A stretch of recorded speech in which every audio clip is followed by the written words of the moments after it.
Bible, sir. Sergeant, pour me some scripture.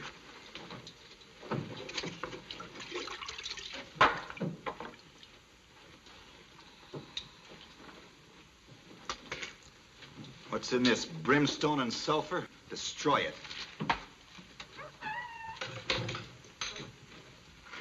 Destroy it, he says.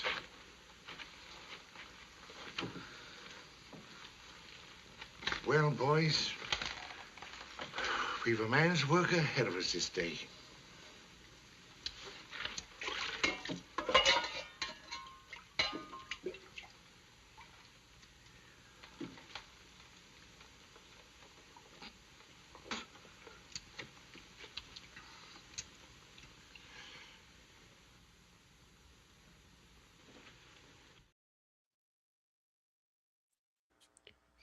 Good evening, everybody.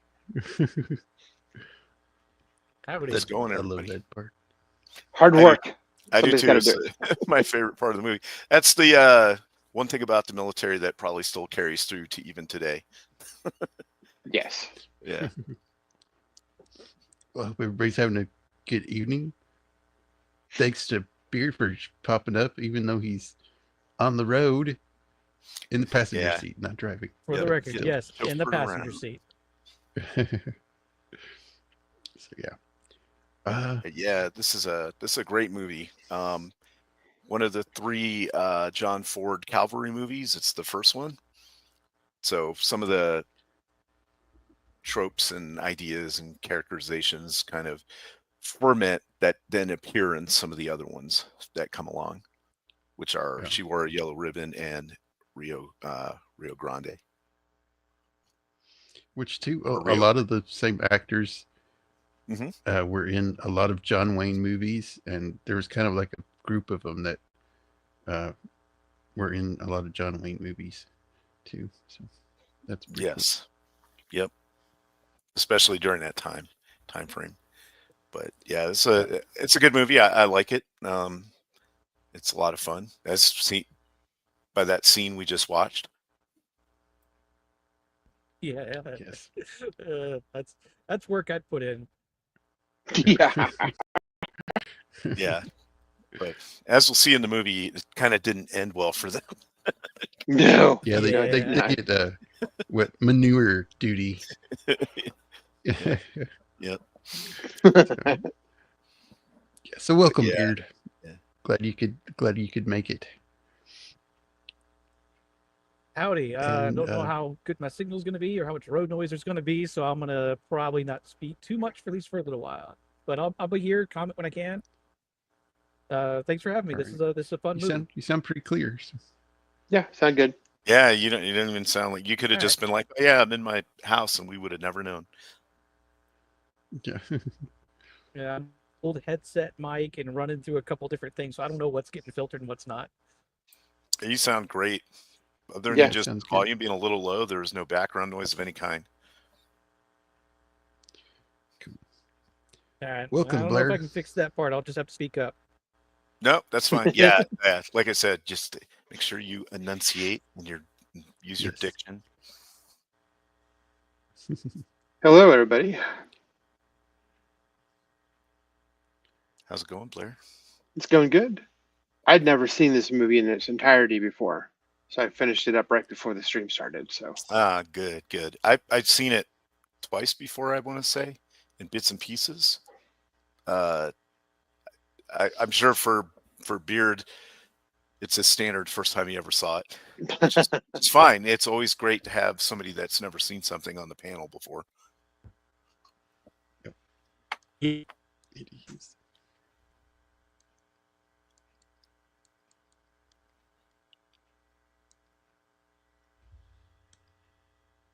All right, here we go.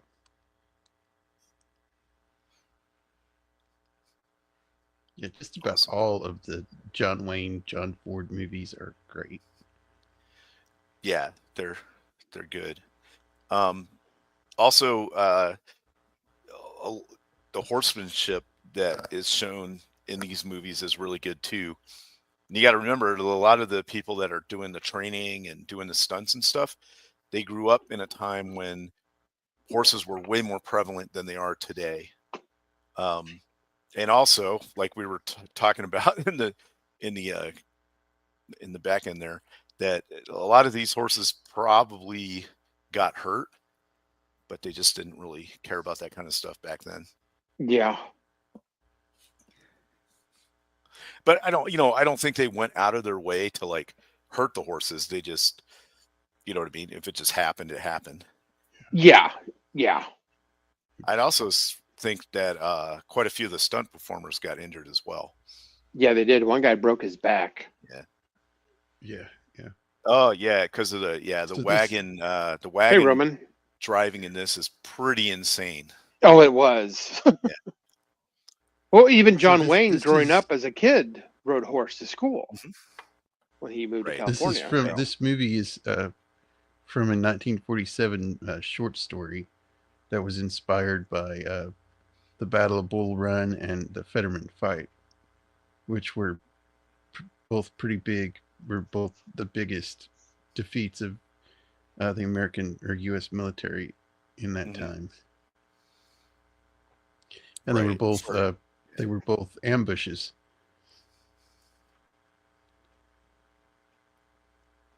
This also has Shirley Temple in it in one of her last roles. By this point in her career, she was already married to the other lead actor in this movie that plays the young lieutenant, and she was pregnant during filming. Yep. Yeah. And if anybody doesn't know, you have no concept of how big a star she was when she was a kid. It was insane. Oh yeah, she was like one of the biggest stars. Period. When she was And a kid.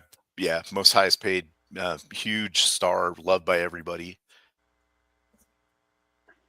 So in most of John Ford's westerns, he shot them in Monument Valley, Utah. Yeah, I was gonna say he loved that area. Well, it's very iconic. Even- You immediately know it's a Western when you Yeah. see it. Yeah, I mean he even shot what was that? Was it Genghis Khan that he played? Probably. That was John somewhere where they did atomic testing. Yeah, That would be New Mexico then. Yeah, because all those people got cancer from that. It's insane. Yeah. Yeah, but both Arizona and New Mexico are interesting states in that the southern part is very deserty. Then you have like a plains kind of, especially in New Mexico, like a flat plains kind of area, more like West Texas. Then you have mountains and like high mountains with snow on them. So it has almost every kind of biome from desert on up. The only thing that both of them don't have is like rainforest, I think. I mean, obviously jungle, but you know what I mean. Yeah. So you can and go there's from Shirley Temple right there. in Arizona, you can go from desert all the way up to high mountain skiing in just a couple hours of drive. Same with New Yeah. Mexico. Yeah, I have a nephew who lives outside Phoenix, Mhm. and they'll drive a couple hours and go skiing. Right. Yep. There are lakes that you can go to and stuff. So you have people in in Phoenix that have boats in their yard. You're like, why? Yeah.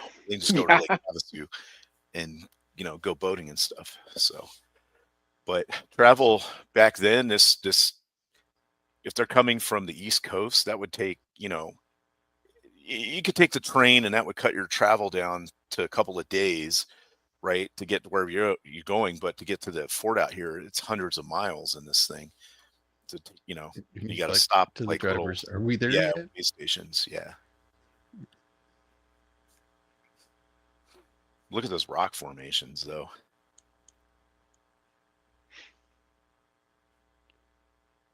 You're crazy. Like this looks like someplace they could like film like a Conan movie or something. Yeah. Or a Martian movie or Yep, Martian movie, yeah. But here they are, and again, this is 6 horses. They're riding pretty quick. And then here's a way station.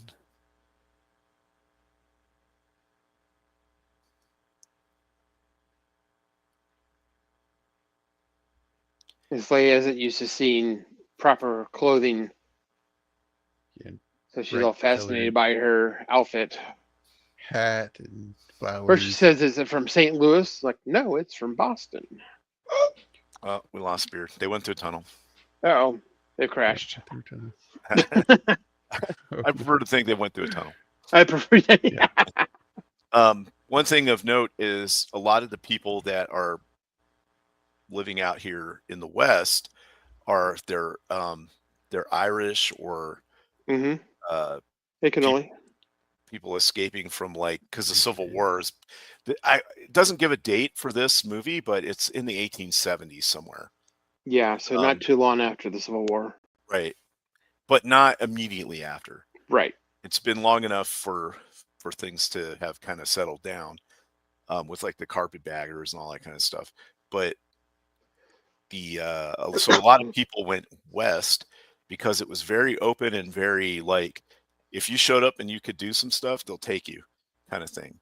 So if you come out here and you just built this place with your own hands and you could own it, so you could be Irish and nobody was going to say a lot of stuff about it. Or, so it's kind of it was the Wild West. You went there to, to reinvent yourself or have a better life. That kind of stuff. Head to California kind of thing. Now, obviously these people are being sent there for the military. Yeah, that lady takes her in the back to freshen up, and he's in the bathroom or in the washroom. back Yeah. room. He's like, "Oh no!" So her name is I'm naked. her name is Philadelphia Thursday, because this is Colonel Thursday, and he calls her Phil for short. He's very straight-laced, by the book. Kind of officer. So he's like, you don't have any way to get to the fort, because the fort's still 30 miles away. And they're like, no. They don't have anything that his daughter can ride in, like a wagon or anything.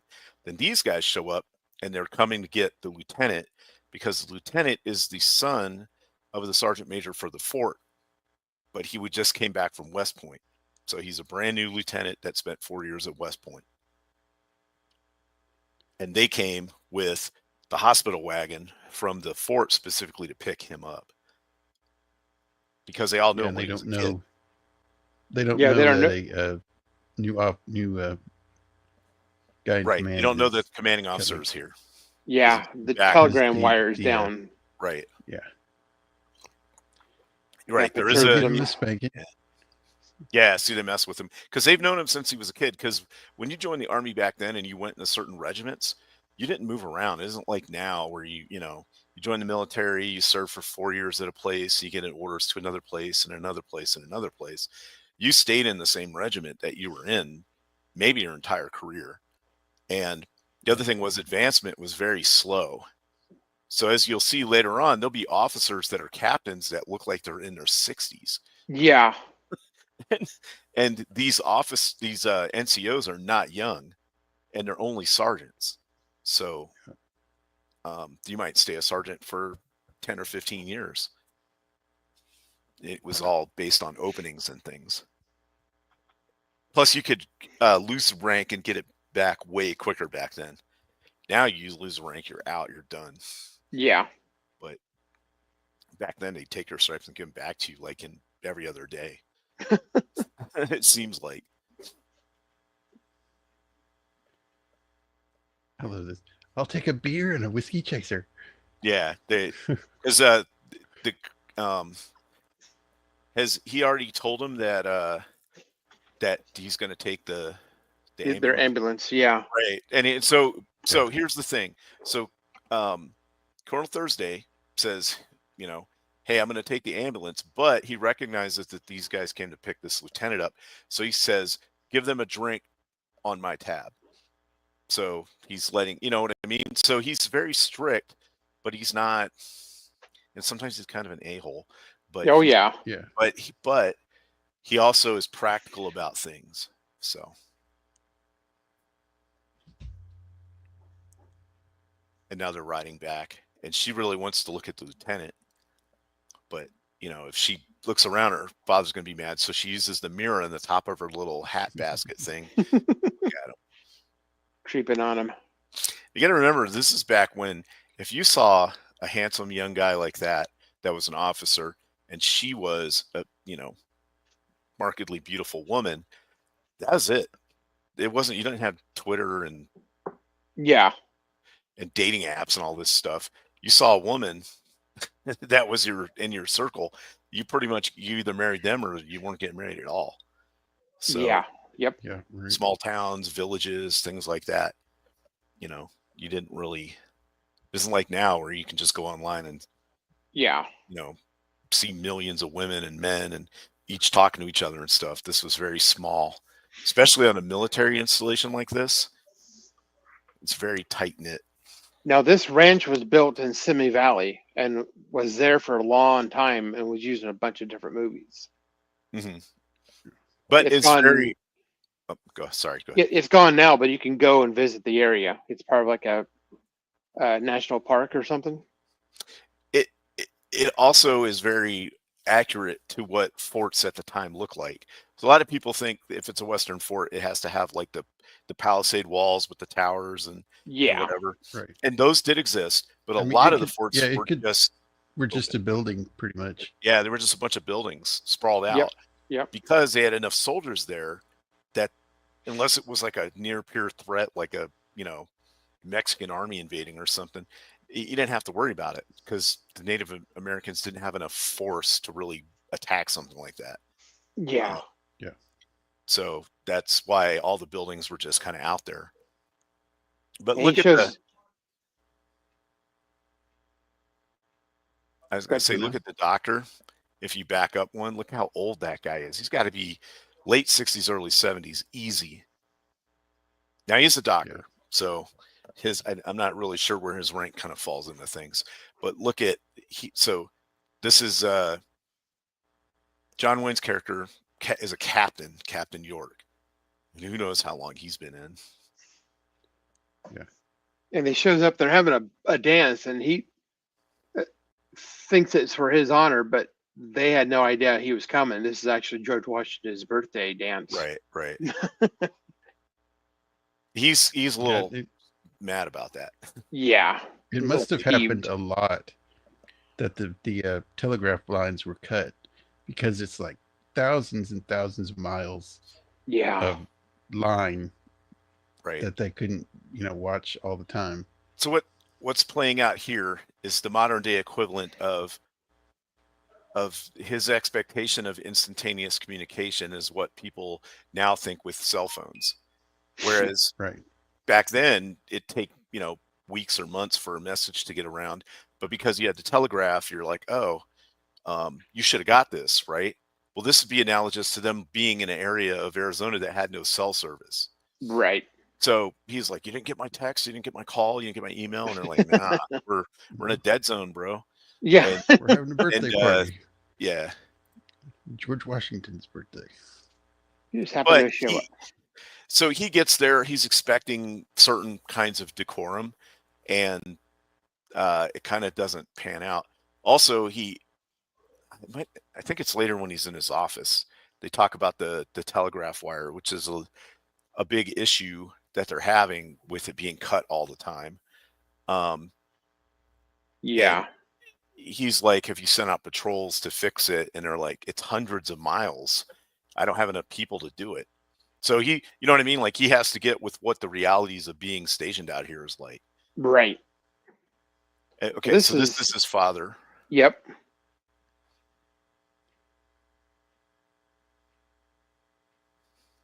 Now, they haven't seen him in 4 years. What rank is his father? He's a sergeant major. So he's the highest enlisted person on the post. Yeah. His father. You can see by his stripes right there, 3 up and 3 down on his coat. Are you saying he's the highest enlisted? Not like officer, just an enlisted. He's the highest non-commissioned officer on the post, right? Okay. Yeah. So he's in charge of all the enlisted people as far as, making sure that that they're staying up with whatever they need to do, and he's the link between the commander. So the commander will talk to him, and then he'll delegate it down to his other NCOs and stuff. But his son has just come back from West Point. Yeah. So because of the class structure, usually if you went to West Point, you were from Americans really didn't have aristocrats, but you know what I mean, like upper echelon people of society. Yes. People with money, people with college educations, those kinds of things, which his father does not have. And they're Irish. I cannot stress this enough. People tend to forget that back then, the Irish were looked down upon heavily. They were in the same class as people of color and Asians, as far as like how people thought about them. Because they were Catholic, there were lots of disparaging in the thing. Yeah. Civil War, Irish people were getting off the boat and they were what is the word? Conscripted. Yep. Right off the boat. They got right off the boat. It was a way for, there were a lot of Irish regiments that got made because they're, all from the same area in Ireland and all that. And, kind of also people didn't really, so they had to stay together. You know what I mean? Yeah. But it was a way for them to kind of prove their loyalty that, hey, we're American now, those kinds of things. So yeah, it was something that, and that's also why you have a lot of firefighters and policemen were Irish, because it was one of the few like jobs that they could get involved in that also had a level of respect attached to it, right? Yes. And as a way of becoming legitimate. Exactly. Yes.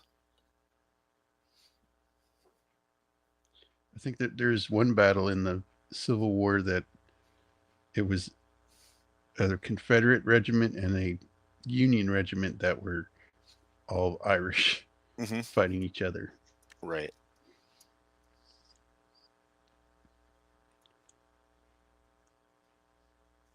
This is her first day, and all their stuff hasn't arrived yet, so they're basically living bare.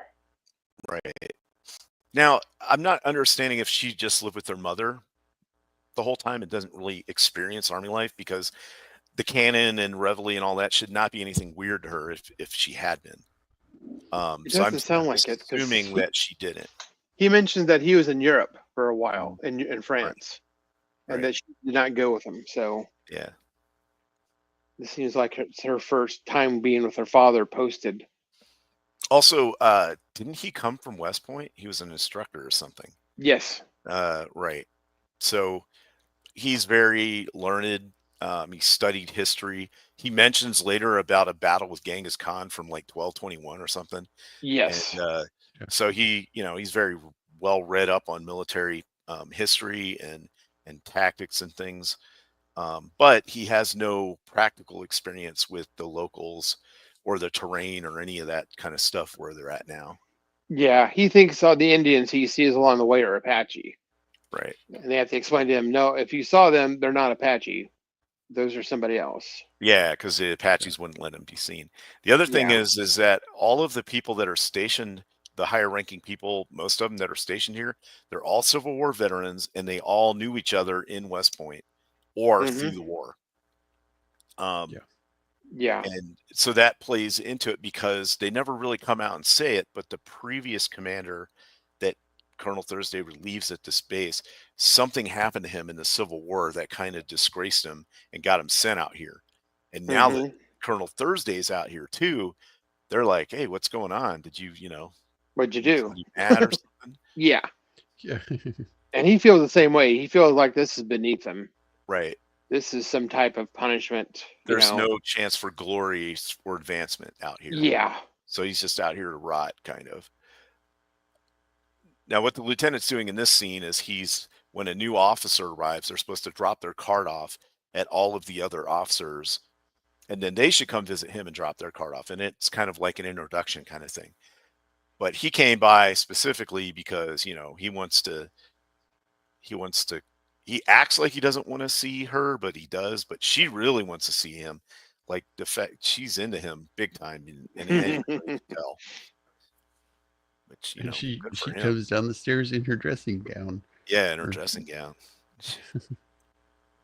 I think she calls it her house dress. Right. Yeah. She gets offended. Because she just basically popped out of bed literally and threw on this outer thing, and then down she goes. But also back then, I don't think women like really did a lot of makeup and stuff. So, Probably not. So here he is. He's going to the headquarters, Office. right? He's going to start laying down the law right now. He calls all the officers Right. in and berates them because they're all not dressed the way the West Point graduate is. Well, prior to this, he says sound officer's call, and the Yeah. Sergeant Major was like, officer's call, sir, because they never done it there. Yeah. And he's like, yeah, you know what officer's call is, right? How long have you been in the Army? He's like 15 years. He's like, well, then you know what it is. Get going. And then he was like, okay. So he immediately starts setting the standard of discipline and everything's going to be by the book. So, but look how old these dudes are. Yeah, that was one that blew me mind too. That these guys are captains. Yeah, that's what I mean. That's it. Take your so in She Wore a Yellow Ribbon, which is the next movie after this. The main character, that's John Wayne, keeps telling the new lieutenants that if you do good in 10 or 12 years, you can be a captain. Yeah. So advancement was extremely slow in the non-war period. Yeah, he actually mentions that right now is that, we're out here in the middle of nowhere. Advancement is slow to none. But we're still in the Army. Right. So this guy is before that, the Fonda's character gets there, is the highest in command, right? Right. He is the commander of the post. And then this is when Colonel Thursday reads out the general order that he got for his transfer here, that he's to take command, and it's signed by the War Department. So this guy is getting relieved, but he's not getting transferred. He's usually, when a new commander comes in to take command, the old commander is transferred to a different location. Right. Because the problems that will cause is, you don't even, unless it was like a temporary appointment, is huge. It's huge. It makes the other guy not look good that got relieved, and now there's split loyalties and all kinds of stuff. So yes, it would be in the best interest of the Army to move that guy out right away. Right. Now he does have papers in for a position at West Point as an instructor. He's just waiting on the word back if they accept him or not. Right.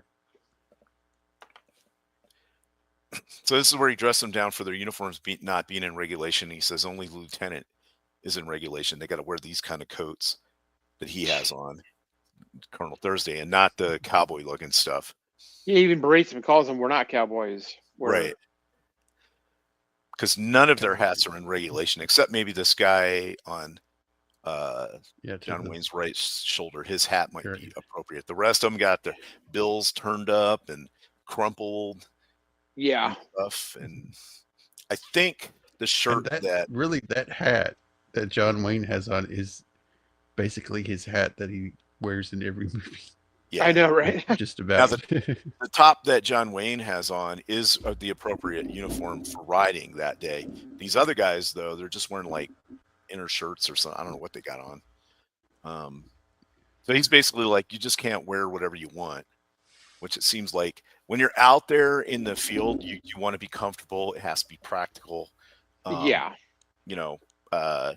in the sun and the rain and all that kind of stuff. It needs to be functional. Whereas the stuff that Colonel Thursday has on is more suited for like a desk job or something. Yeah. Yeah. He's really gonna, we're gonna have law and we're gonna have discipline here. I mean, what the new officer guys wearing, they were wearing that in the Civil War, fighting in that. Mm-hmm. Right. But you can tell that the uniform, in the West had kind of moved and changed some, because it's just a normal cycle in the military. The uniforms change periodically Yes. to where if you look at what somebody was wearing in Vietnam till today, it ain't even recognizable. Yeah. And now these guys were friends and served together before the Civil War. I think they also went to West Point together. Yes. Because they remembered General Lee when he was at West Point as well, or something. Because Lee used to be an instructor there. Yeah. Here's the other thing. A lot of what they talk about in this movie assumes that people already know the history of who General Lee is and what his background is and all that kind of stuff, and about the Civil War and stuff, which is they're so much closer to the Civil War when this movie was made than we are today. They know it was taught more in school. You know what I mean? Right. It would be like us knowing about World War II stuff. Right. Exactly. They knew a lot of Civil War stuff Mm-hmm. about Lee and Stonewall Jackson and all those names. That this movie was made, the last Civil War veteran had just died. Yeah. Yeah. So it was, it was less than 100 years.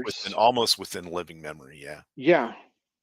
Now, there were people that were still alive when this movie was made that were born when the Civil War happened. They were just or like were kids and stuff. Yeah. Yeah. Young teenagers or whatever. On that end. So.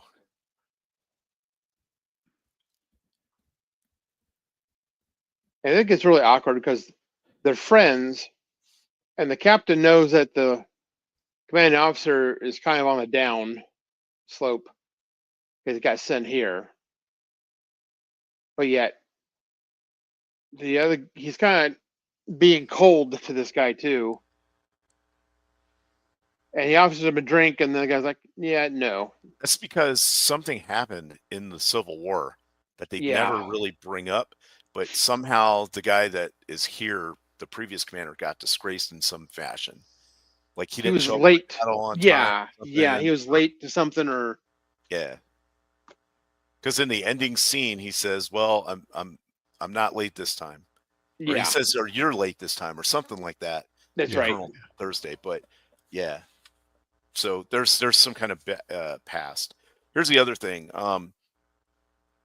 He calls him in and he talks about the lieutenant here, and he says, "Is he your son?" And he's like, "Yeah." And he's like, "Well, how did he get into West Point?" He said, "By presidential appointment." And he's like, "Were you a former officer?" And he was a major in a volunteer regiment in a war, but he had to accept these stripes because of that.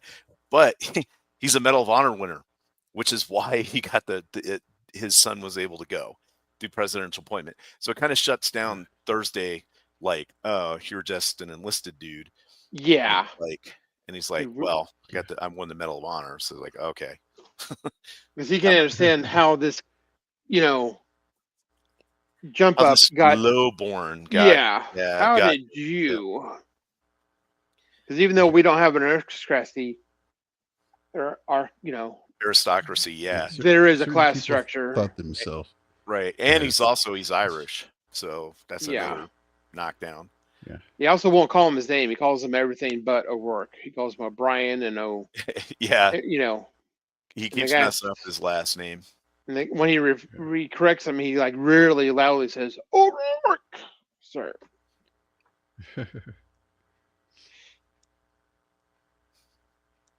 This place is a dump. He ends up his coat and rips it. It's just barren is the problem. It doesn't have any real stuff in there. Just in the summertime this year, I went to Fort Reno in Oklahoma and saw their officer housing there and some of the buildings and stuff. It was pretty cool. Cool. There's also a Fort Stanton in New Mexico that has a lot of officer housing. Much nicer than this. It's a lot newer, like built in the 1890s kind of stuff. So really nice. But if you travel around the Southwest. You can go to a lot of forts and see buildings like this. A lot of them are just like This, ruins. Now this is that captain's wife. All lady. their wives are here. Hmm. So that is a huge thing, and it's still a big thing in the military today, where officers and enlisted wives, there's actual clubs that they join and organizations, and they do that to support each other. Because of situations like this, especially back then, she shows up out there with nothing, and Hey, they Jenna. help each other with all kinds of things. Experience, she's the daughter of the base commander, so they're gonna help her a bunch. Yeah. But also, if you're an enlisted person back then, only about 6% of the enlisted people were even allowed to be married and have a wife in a lodging. So it was tough because most of them lived in tents. If you see later wider shots, they got these nice buildings. These are for all like the upper officers and senior enlisted, but where the soldiers live are a bunch of tents just along the side. Yeah. So this lady knows exactly what to do. She calls Mrs. O'Rourke because Mrs. she's like O'Rourke, the right. one who gets stuff done. Mm-hmm. Which is very, very fitting. She's the senior enlisted person's wife, so of course she's going to know how to get her hands dirty and all that kind of stuff, Plus, she's been an Army wife for a long time. Actually, they all have. Yeah.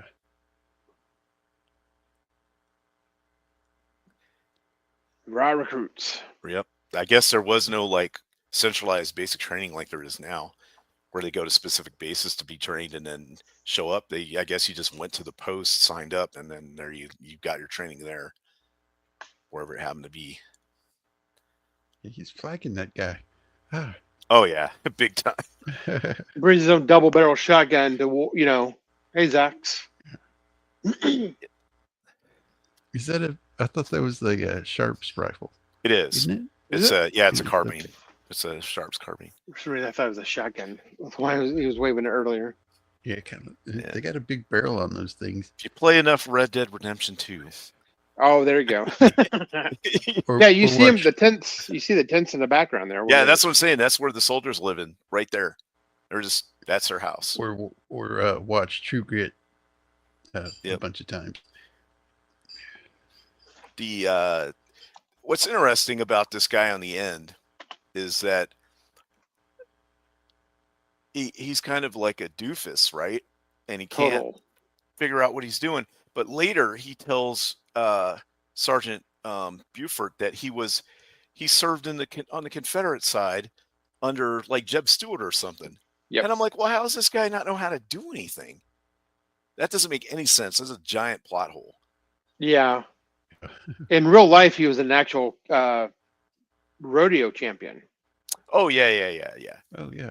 And if you'll notice, a lot of these guys are wearing actual denim jeans. Yes, I saw that too. Yeah, but if you look at the cut, they could be modern jeans. They have a little tiny pocket.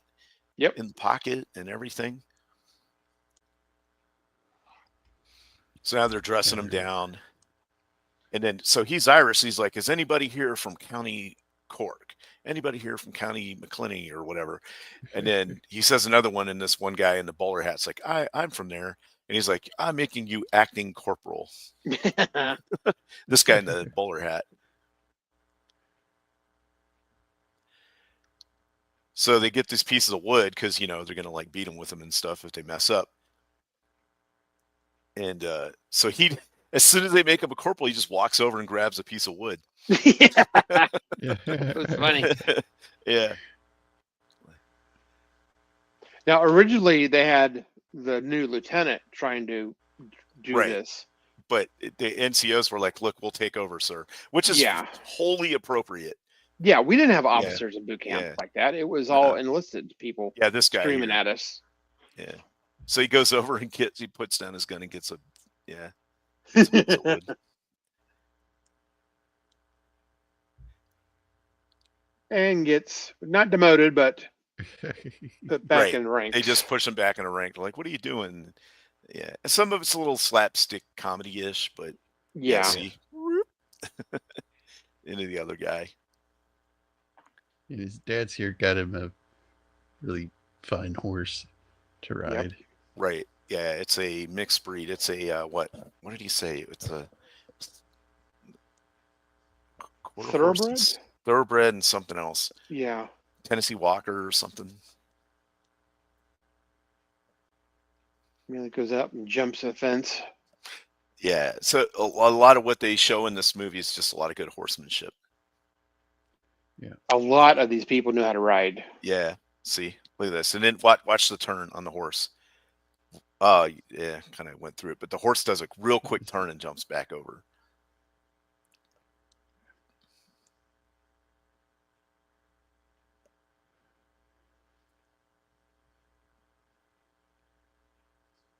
He's got him marching really good.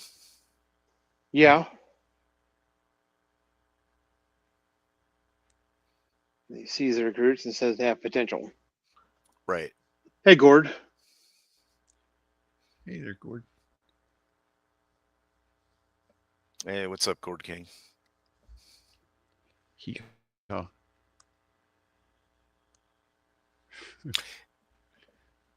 Where is this filmed at again? Simi Valley. That's not the same place that No, Kirk did his Gorn fight and all that. Is No, it? that's Vasquez Rocks. Oh, okay. I want to go there sometime. Yeah. Yeah, that'd be fun. So yeah, he comes home from work and the house is all done up. It's got a piano and all kinds of stuff in here now. Oh, they got a housekeeper now. And a cook. Yeah, they got a housekeeper, Guadalupe. Guadalupe. And a painting. Very important to have a painting on the mantle of somebody famous. And she's all like, we're cooking good dinner and we're going to have it,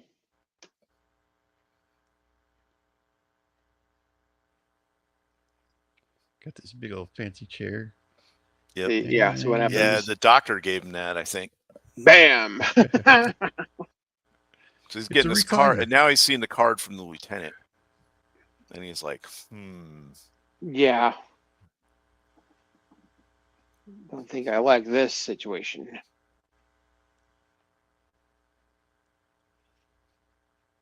And this is the guy's the captain too. He looks like he should be retired by now. Oh yeah, yeah. Look at this guy. Yeah. He's reporting to his superior officer, and superior officer's like what, 20, 40 years younger than him, or yeah. Probably 20. Yeah. Because this guy, this guy's not young. He's in his like early 40s, I think. Yeah, they just got word that Cochise has left the reservation with the Reservation, Apaches. right? Yeah. Yeah. So now it's a problem because are they on the warpath? Now they got to go get them. So now she comes over to the previous commander's house. Collinsworth, I think is his name. Collinswood. Collinswood, yeah. And then, so John Wayne's character, he's I guess that's like a dinner jacket. it is. It's like a dinner jacket kind of, So it doesn't kind of mean Mark he's like Twain a kind of jacket looking Yeah. thing. medical. Right. But it has, well, I think it's more of like a summer uniform kind of deal.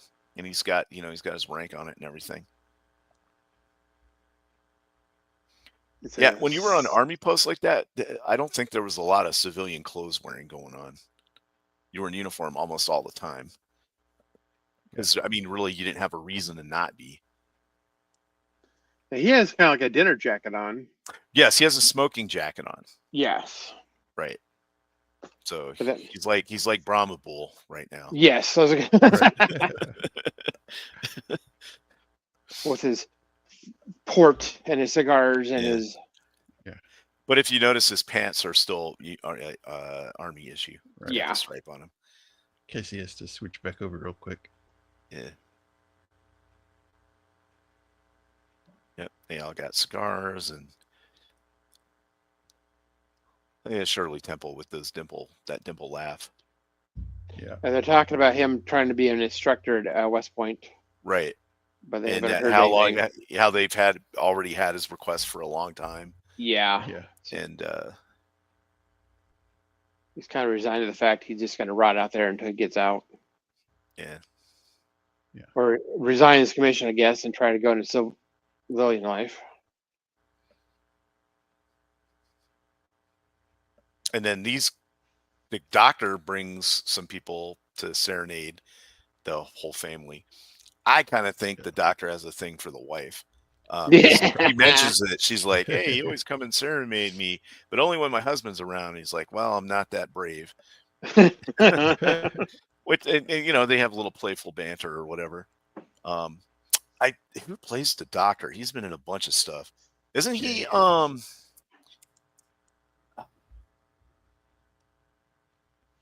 Let me look it up. What else was he in? Where he was like a crazy scientist or something. He looks like the guy from Them, but it's not the same guy.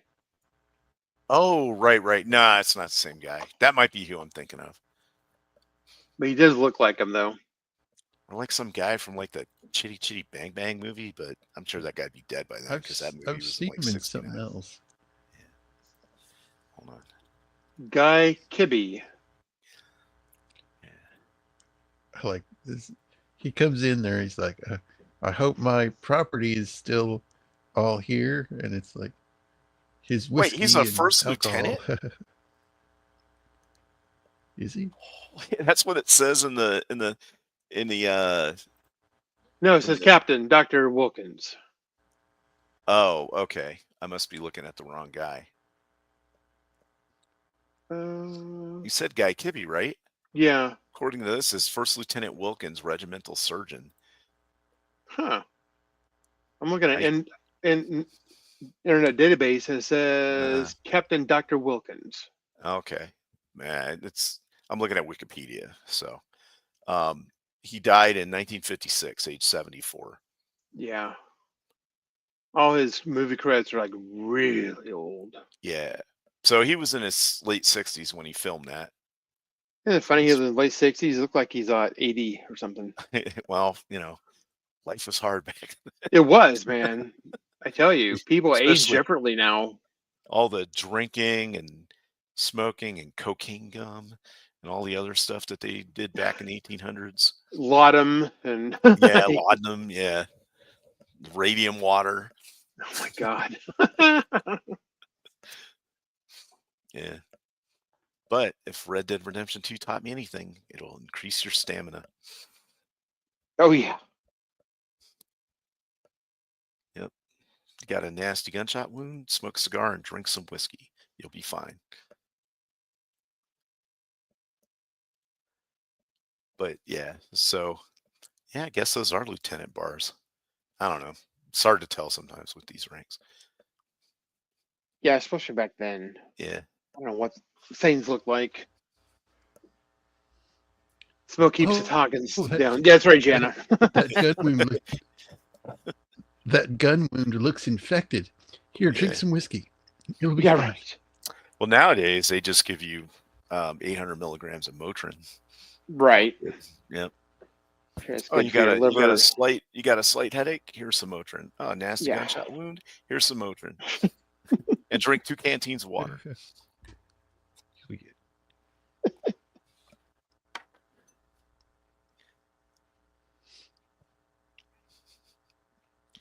So now they're going to tell them to ride horses, and they're like, you're going to ride them because you don't need saddles, because saddles you fall off more with them on. So look at his pants. Those are just regular blue jeans. Yeah, look at it. It's got the pocket with the rivet. I mean, obviously, those are 1940s blue jeans, but they really haven't changed. Maybe the cut a little bit, but not even that. Yeah. He's like, has any of you served in the Confederate cavalry, the best cavalry on earth? That's Beaumont, or whatever you say his name. He's the one that asked him. Right. He promotes him. Yep. So he promotes him to corporal. He hops on bareback and takes off. Yeah. He was played by Warden, Woden, or is the guy's name? Pedro Amor Armendariz or something is the Yeah, actor. he plays Beaufort. Yeah, Beaufort. Yeah. Yeah, this perk. Like, I'll Yeah. volunteer, and they just So, throw him over. Woo. so Beaufort is like a French kind of last name. Yeah, I'm trying to think if they're trying to make him like he's from Louisiana or something, um, maybe. or Florida. But Spain was, they had holdings all through that area uh, historically. So he could have been from Texas or any of those places, Florida, Yeah. whatever. And then, of course, those are all the South, so he would have been in the Confederacy for Yep. that. But That this is guy when the there, Aztecs get, yeah. his name is Hank Warden, Warden. Okay. But this is where he's like, I'm promoting you to corporal, and I look forward to you buying me a drink when you're first Uh-huh. meeting. But so if this guy was serving with Jeb Stewart or whoever, he should already know how to do all of this marching, all this stuff, because he's a really good rider. Like it shows it. While everyone else is falling off their horses, and they're making a Yeah. lot of noise around these horses. I'm just surprised these things just start kicking the crap out of people. But did you see how they were like wrestling the horses' necks to go Yeah. to Right, to get them to dump throw them? people. Yeah. Yeah. Yep. Yeah, they were obviously highly trained horses as well. And they were just like almost beating each other up. They're all Yeah. clustered in there. Yeah. Yeah. That's what I'm saying. With just one horse going nuts, Yeah. kicking. Like one time I went to Fort Worth and there was this little 120-pound woman that had a big longhorn, and she was like, "Hey, for $10 you can get a picture with it, and for like another 5 you can sit on its back and do it." And I was like, "No, this thing is going to go crazy. You're going to sit on his back." And there's nothing she could have done. This thing could have just ran wild and trampled everybody and just started goring people. Unless And it's been drugged to the gills. I guess, but yeah, I was like, she was like, "You want to sit on his back?" I was like, "No." Like, just start going insane. Yeah. It wasn't it was big. It had all kinds of muscles and stuff. Yeah, it was crazy. I guess it's a good way to make money, but yeah. Yeah. Yeah, she was pregnant during this, and she was concerned Right. about riding on horses and wearing corsets. Right. That was 1949. She was probably smoking too. Yeah, I know, right? That's fine. That's healthy. That's probably good for the baby. It's good for the baby. Yeah. Man, you don't want to mess with the longhorn cows either. Got horns just as big. Yep. But I mean, it's a valid concern, Yeah. I mean, I've worked with lots of women that, like, once they reached a certain part in their pregnancy, the doctor put them on like bed rest. Yeah, I know a few people like that too. Yeah. Like they couldn't do anything. Yeah. And we might have mentioned these it before, close-up but shots might be but it might be a different. yeah, it's when they're riding out here, longhorns, that is that's a definitely different not her. person. Yeah. Yeah, that's probably a guy in a dress. Yeah. But like this, because they're like no joke in it here. But I don't know if I mentioned this before, but these two actually are married at this point. He is the father of her baby, and they've been married like 2 years already. The problem is this actor had a drinking problem, and it caused him to get a divorce. These close-up shots, they almost look like that's a screen behind them. I think it Kind is. of, yeah. That's what it looks like. It really does.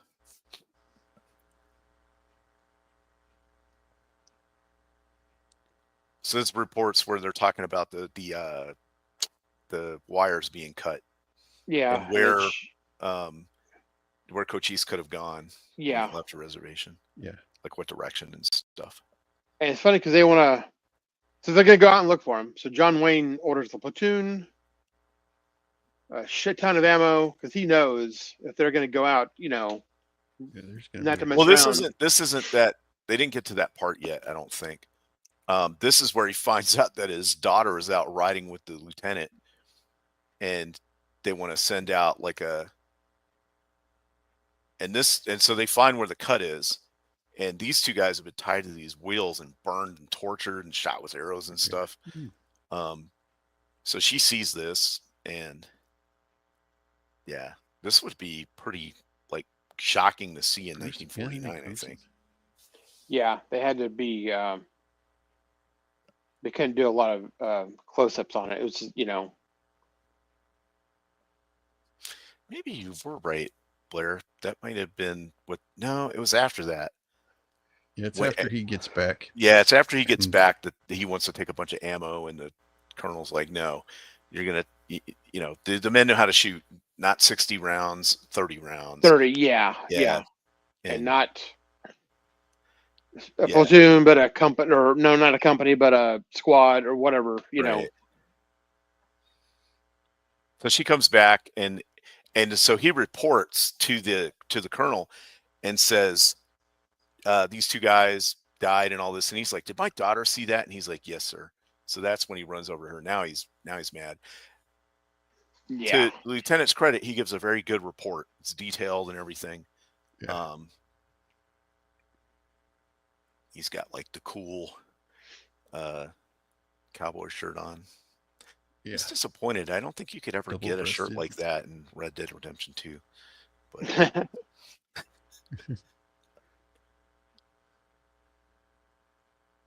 but yeah, he's mad at him about it. Yeah. Because he took his daughter out there without asking him first, which also is a big no-no. He should have asked. In order to even be talking to her, he should have gone to the father already. By the decorums of the day. Yeah. That's what should have happened. I think this is right when he bans him from ever talking to his daughter again. Yeah, I think Yeah. so. Yep. As his commanding officer and her father. Yeah. And honestly, I don't think that his requests are unreasonable. Like, this dude did not come to him to start talking to his daughter. Period. Not for the time period, right? Right. And he needs to make sure that, that he doesn't really know this guy. They haven't served together that long or anything. So he already has like a dubious ideal about his character. Yeah. Just because of his birth and who his father is. And it's not like his father is like a drunkard or anything. It's just he's an enlisted Irish dude. So what prospects does the daughter have to be stuck out here with this dude for the rest of her life in this, fort? That who knows what this guy's going to do in the future? And he doesn't have any like contacts in Washington or family members that can help him out or any of that kind of stuff. So she would be definitely marrying down in his eyes. Yes. And he wants to provide the best for her. Now, as far as her mother, we get her name, but we don't know if she's alive or dead or what's going on with her. She must be dead because there's just no way. Yeah. I know that there were a lot of, if she was upper society, like a Knickerbocker or whatever from the upper class of New York, right? Mm-hmm. That she would probably not want to come out here. She wouldn't let her daughter either. That would just not what happened. So she must be dead. She must be dead. Yeah. Right. Yeah. This is where he's like, he's sending the young O'Rourke out with 4 men to bring the bodies back. That's right. And repair the line or something. And so John Wayne's you need to take this amount of rounds and the head guy's like, no, you don't need that much. John Wayne wants to go out in force. He wants a platoon and he wants all this ammo and all this kind of stuff. And he's like, no, he's going to take 4 men. He's going to lead it. And that'll be it. And so any questions? So he bounces out. Then he tells. Yeah. Then he tells York, okay, get a whole like 2 platoons together or something. And he's like, what? He's like, we're going to follow behind him. Yep. And this is when I think he mentions the Genghis Khan history or something. Yeah. Or something about Jeb. There was a paper that General Lee, Robert E. Lee wrote Yeah. when they were in West Point, and it said it impressed him. I didn't think he was a great tactician. Like he's overrated, but that paper that he wrote was very interesting, and that's what he's going to do. Is he's going to let those guys lure the Apaches out, Yes. because he's putting them out there to basically lure the Apaches out, and then he can go attack them. Because first you think he's just a moron, he doesn't know what he's really doing. He's disregarding John Wayne's experience. But no, he knows exactly what he's doing. Mhm. He's going to show up right. This cavalry is literally going to ride in and save the day. Did we jump? No, we didn't. Nope. think They so. took a wagon out there to Yeah. get those guys. Yeah. They're not being chased yet, are they? Not yet. Nope. Okay. No. He's So got he the comes little out and he's got his bandana little thing. bandana thing on the hat. That's almost like a Foreign kinda like a Legion. Foreign Legion thing. Yeah. Yeah. Yeah. Yeah, because he doesn't have the big cowboy hat. He's still got that. Mhm. And You he gotta gives remember, everybody. at the time, the European armies were highly respected. Yeah. So the French were not, viewed as they are today. They were, especially at this time, they were viewed as very capable fighting force. With a long history of exceptional bravery and things like that. Yeah, when he comes out and he inspects the troops, he complains about everybody's hats being all Right. They should ragged. be creased like in a fedora style, and that's it. Not Yeah. whatever you got going on here. Yeah.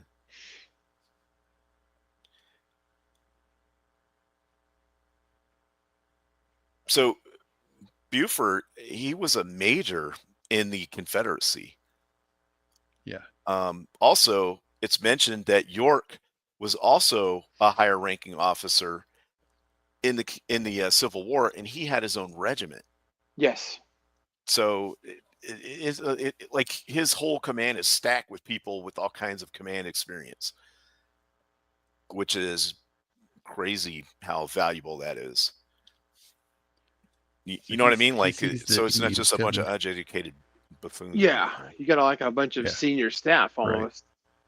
They may not have the rank, but Yeah, well, that's what I'm saying. Even as NCOs are yeah. very highly, and they also have real combat experience. Yes. Now they're Yeah, being man, chased. This chase here, that wagon was swinging around all over the place. Yeah. Oh, I know. Yeah. It's crazy, wasn't it? Okay. Fishtailing It's when they come up this cut is when I was like, that wagon flipped over for sure. Like right right there. there. Yep. Yep, that thing Right as they that was come cut. That was a over. cut because look at this though. You got what 1, Like- 2, 3, 4, 5, 6 horses. Yeah, right here. Yeah, they 6 horses pulling flipped that. that thing. That was probably the one where the guy broke his back. Probably. Probably. And then as the chase goes on, like the cover keeps coming off. Yeah. It keeps rolling back. Yeah. Until eventually one of the guys rides up next to it with the saber and cuts it to get it off of there. Because it was, I guess, blocking their ability to shoot backwards or something. Yeah. And some of these shots when the Indians come off their horses. Oh yeah, there's that one Brutal. where the horse like rolls over the dude. Yeah. Yeah. But look at that, it's full gallop. Like this guy, That hurts. he like checks himself and then I think he almost gets stepped on by the horse too. Almost got kicked in the head. So watch, and then this guy rolls over him. Like that wasn't planned. Look how fast that wagon is going. Yeah. They're going full out. If you drive a wagon that fast in Red Dead Redemption 2, the wheels will come off. If you hit logs and stuff. Yeah, this guy. Yeah, this guy So- right here. Look at the horse. Oh, It Yeah, just right rolls there. over right him. down on him. It just completely rolls over him and stomps Yeah. him. Ow. It's crazy.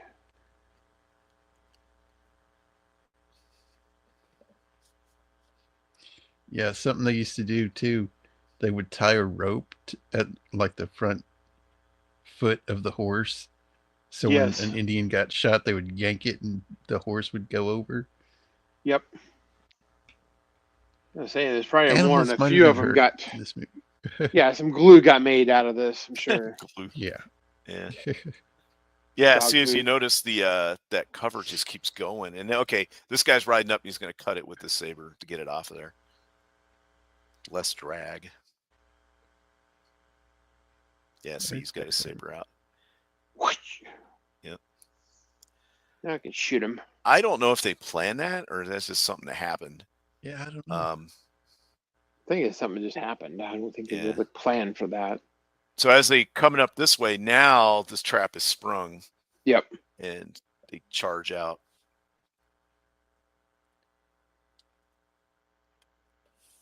Here comes the cavalry. Saves the day.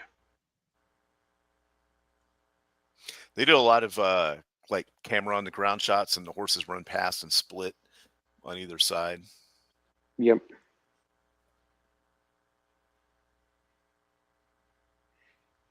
Yeah, now they're going to the government Indian- representative Indian agent. Yep. And from everything I've seen and read, those people were like notoriously corrupt. I think not all of them were that bad, but a lot of them were. They would, sell the Indians whiskey and then they would shortchange them on their beef and corn ration and all that. Give them rotten food and right. Basically took all the profits for themselves, kickbacks to the people who got them the job. Exactly. Yeah, shortchange the Indians and then sell the other stuff on like the black market or whatever. Yeah. So this guy thinks it's the Indians coming for him or something. Yeah. Or he's just hiding back there. Yeah. The thing with the alcohol is that I believe that Native Americans are genetically predisposed to have like a more of addiction to it. It's not, yeah. They're like not used to that kind of right. And he stuff. He has some type of permission, but he can only have so much liquor for medicinal purposes. It's for medicinal purposes, right? Not just getting drunk. Yeah. Right. He's not supposed to be selling them weapons either, but if you notice behind him, he's got a bunch of like beads and like trinkets and things to trade for, and then try to get everybody addicted to whiskey, and then pretty much you can just do whatever you want then, as far as taking advantage of them. But if you look at this situation, actually pretty fair on both sides, the Indians and the U.S. government. They're portraying it right. Yeah, definitely. I think that they portray the Native Americans in this in a very good light. Yeah, they're not savages. They're not. Screwed over. You and listen to the reasons why they left the reservation and what their grievances are, and it's all legit. Yeah, they're valid reasons. Yes, they're extremely valid reasons. Now, to the point where the way that Colonel Thursday treats him is kind of like, "What are you doing, bro?" Yeah. But you got to remember, this is the mindset of the government and the people at the time. So pacify them. And... Yeah, exactly. Yeah.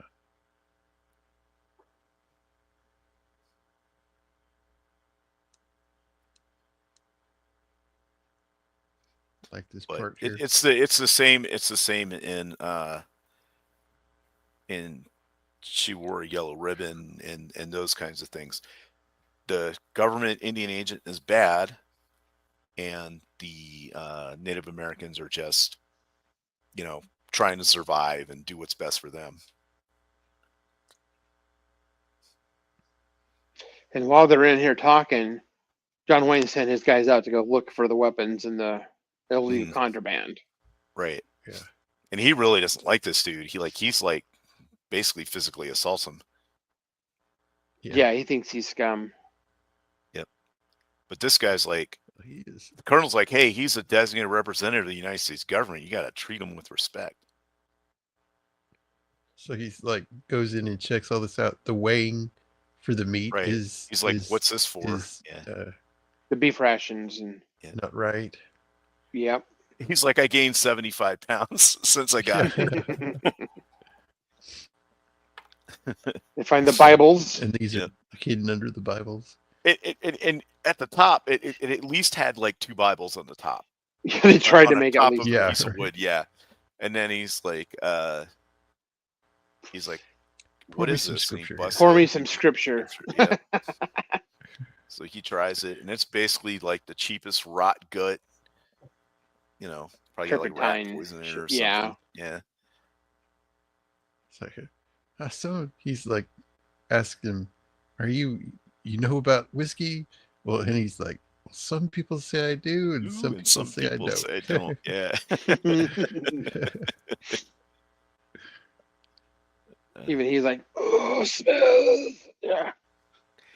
When they made whiskey in the Old West, a lot of times they would put like tobacco in it to color it, because it was just basically Everclear. But Yes. they wouldn't give it enough time to like really Age. it takes like up to 2 years to just age basic whiskey. So they put stuff in it to make it look a different color. Yeah. Ooh. Whatever kind of tannin they could find. Tobacco, bark. Caramel. Yeah, bark off of trees and stuff, all kinds of things. He's like, destroy it. Oh yeah, he hands him. Oh, he's some- like, yeah. The firing pins look bent here. Yeah, Fix him with his hammer. Yeah, straighten him out with this hammer. Yeah. He's like, what about these rifles? He's like, oh, the firing pins look bent. So they're basically destroying the rifles. Yeah. Those are expensive rifles. I would have just confiscated them. Yeah.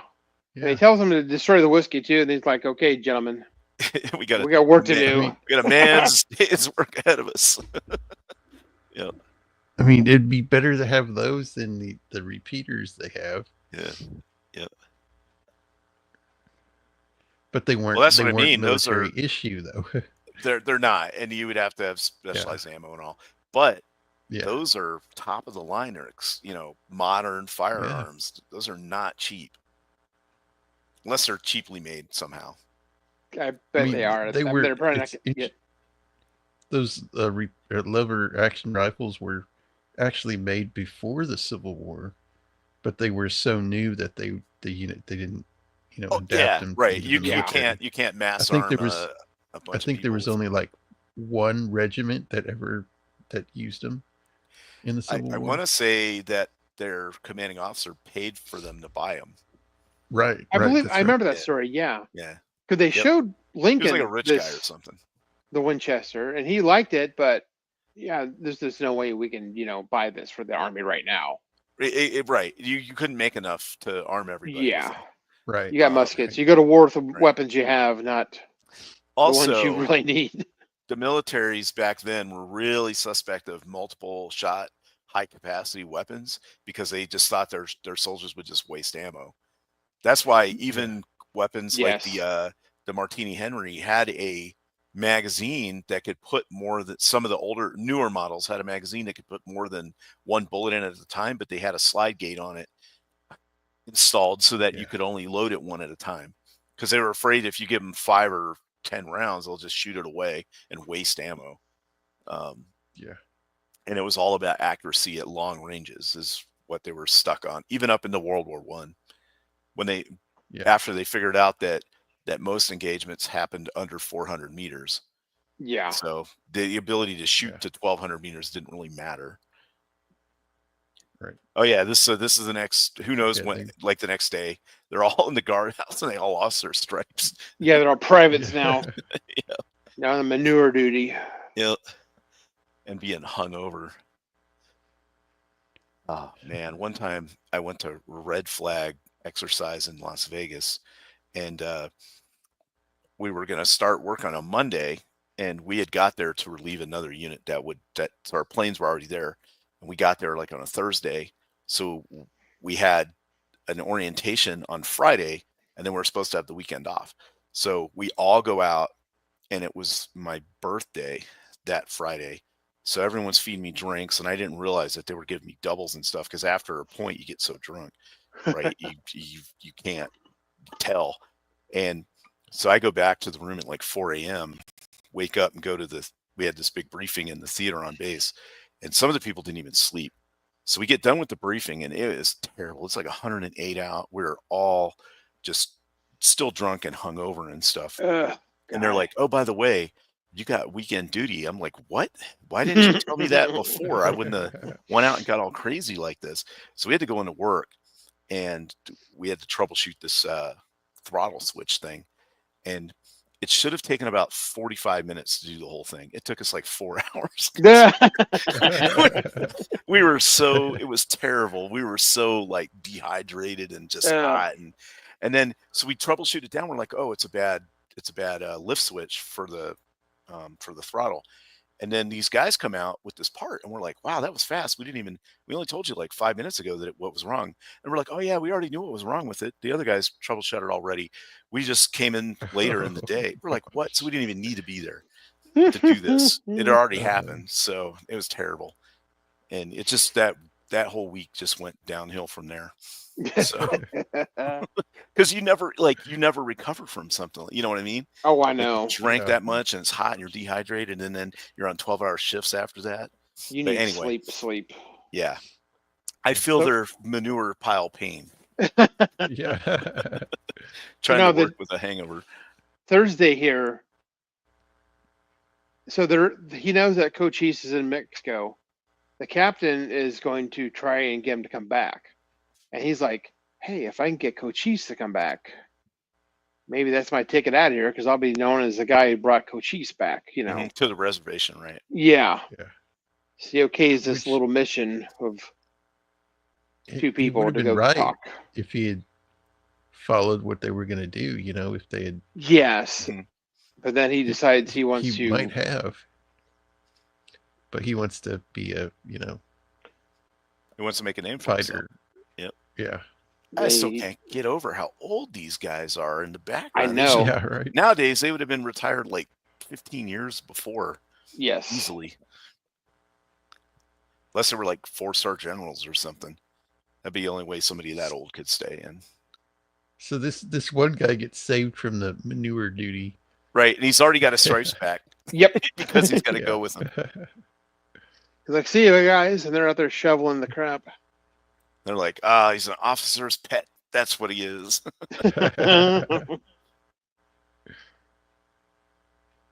Look at this guy. These two guys that they picked and made acting corporals are now guarding. Yeah, they're now their superiors. It's so funny. Yeah.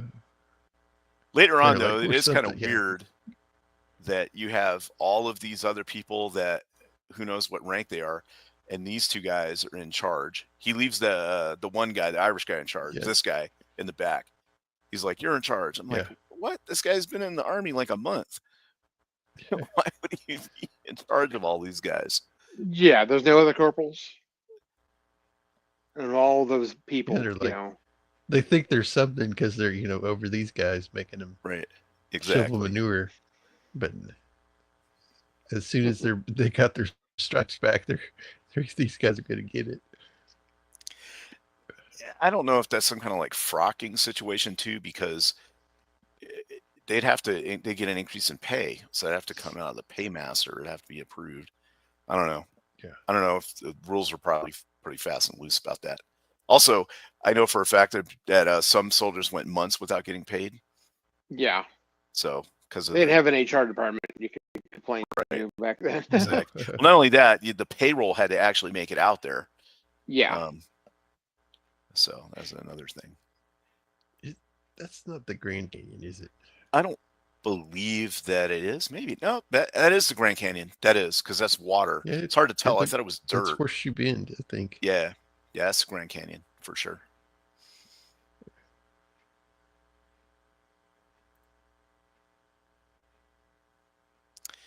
Uh-oh, my chat keeps disconnecting. It's like, What's here's going some on whiskey for you. Here's your hangover. It's like, oh, thank you. Yeah. Is anybody talking in the chat, or did it die? The last thing I saw was Jana saying Me 800 too, okay. milligrams of ibuprofen is bane of my existence. And then I looked at, because I was, I'm on the StreamYard side, and then I looked and it just said chat was disconnected. try to reconnect, and a whole bunch of messages about that on my YouTube. I got YouTube open as well. Yeah, me too. Okay. So I like how he like takes a drink and then it just chucks it, and you hear it break. Like, Yeah. really glittering. Like, Yeah, that's right. Glass, it's biodegradable. It was wide Yeah, open right. back then. Yeah, nobody ever went out there, you know. That's when they thought that oil would last forever. All the forests would be there, clean water. Like Yep. you couldn't conceive the amount of people that would in industrialization that would do to everything. Yeah, the West is mostly empty. I read something that I don't know how true it is, but it's something I read that said that 100 years ago there were 90% of all like the wild animals and things. There's 90% less than there were 100 years ago, just like running around and stuff. Yeah, that's crazy. Now, I've heard that too. so that means if you went out in like the woods back in like the 1890s or something, there'd be all 90% more wild Yeah, animals, clever. deer, bear, all that running around out there. Yeah. Now, she doesn't know that he's been banned from talking to her, so she comes over there. It's kind of like, well, what's going on? You gave me your Yeah, card. you gave me your card. Why haven't you come to see me? And he's like, well, She is like And this. the wife is like, not having any of it. It's like, you be quiet and sit down.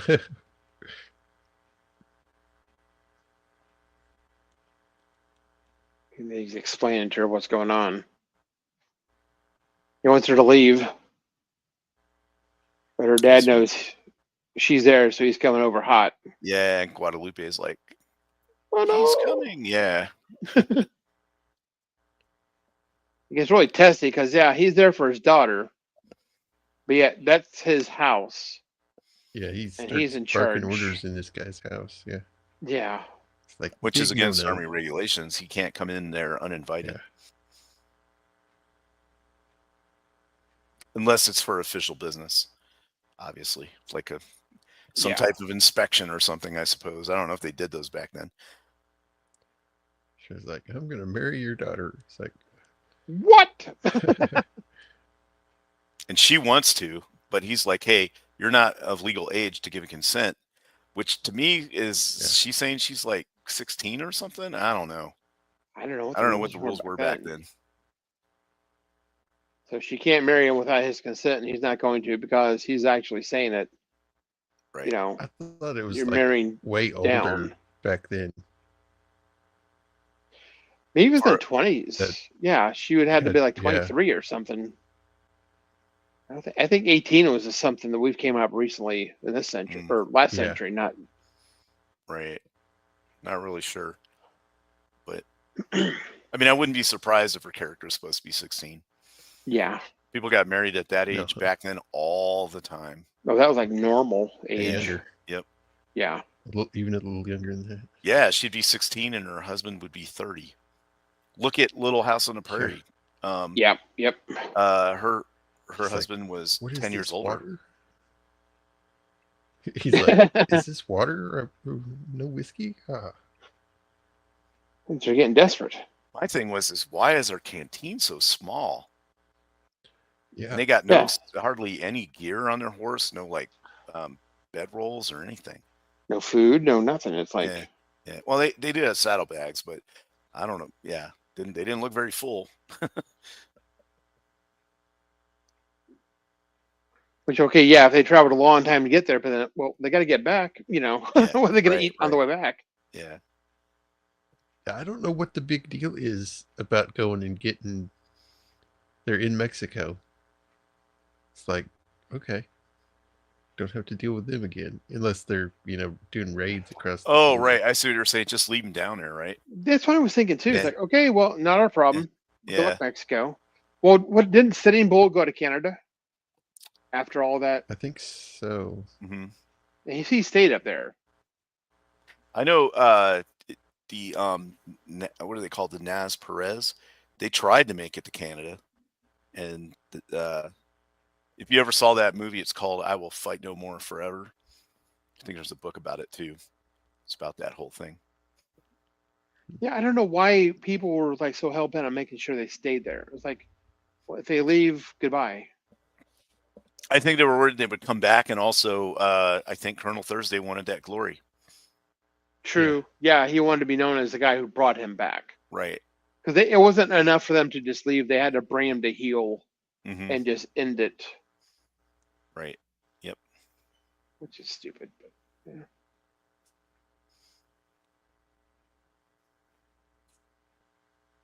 He meets Cochise, and they also introduced his council, and then it turned out one of them is Geronimo. Yep. Geronimo, yeah. So this actor is actually, I think he's Mexican. Yeah. Yeah. Yeah. But he plays the role very well.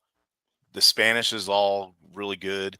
You know, they show Cochise in a very positive light. He's an honorable person that, you know what I mean? Mm-hmm. Yeah.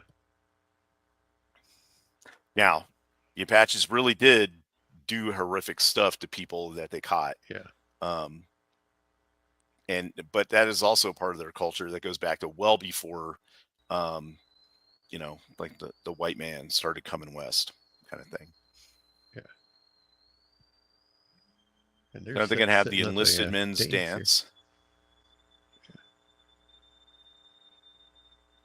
Next guys got their little Disney band suits on. Yeah. He's got his Medal of Honor on. We're not going to be spiking the punch this year, gentlemen. Yep. Oh, come on, Yeah, just they got one their bottle. stripes back too. They've shaved, I love cleaned this, themselves like, up. Come on, just one bottle, and the wife's like, "Don't let him." Here comes the doc. The doc comes in, and he's got a bottle. So that's bottle number 2. He really in looks the like punch. you would be like a character at Disneyland or something. He does. One like He a does. Frontierland. He would come out. Yeah. And be like, hey, folks, to try some of my. Yeah, look at this guy. Look at this wife. Like, brings in bottle number 3. He's a captain as well. Yeah. There are no majors, I notice. Right. Yeah. And he brings in bottle number 3. So like got 3 bottles like, of whatever. alcohol in the punch.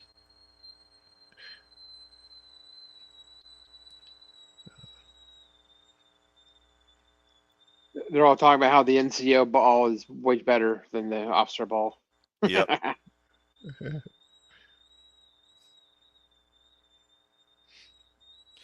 Then they have a tradition where the commanding officer has to dance with the senior enlisted's wife, and the senior enlisted dances with the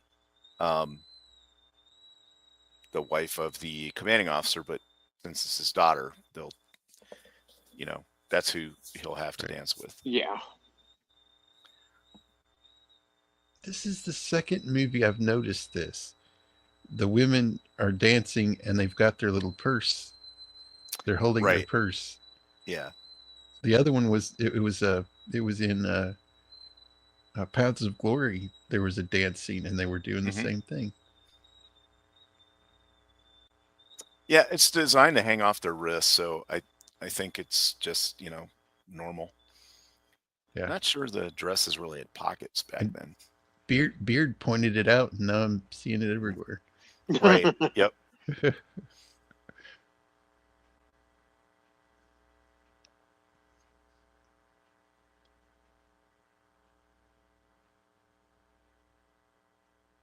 Oh, what happened? They're like, now everybody find your partner. So they push this dude down so he has to get like stuck with an old lady or something.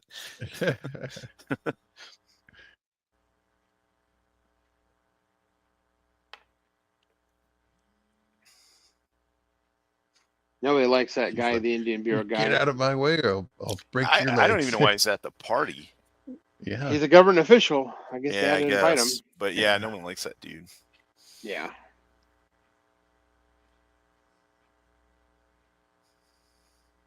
And they do like that formal dancing where they all kind of line up and.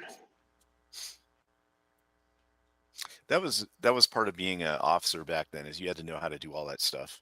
Yeah. An officer and a gentleman. You had to know how to dance and, be well read, play music, those kinds of things. Be sociable in public. Know all the etiquette. Yeah, Yeah. because this is technically the Victorian age, so all of that bled in all parts of anglicized society. Yep.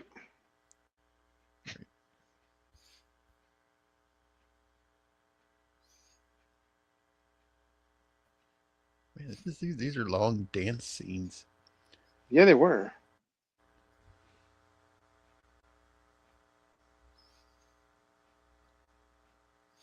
Yeah, Hey, Gadfly, thanks for this stopping this Hello. movie by. really goes out of its way to show like fort life, camp life, whatever you want to call it, Yeah,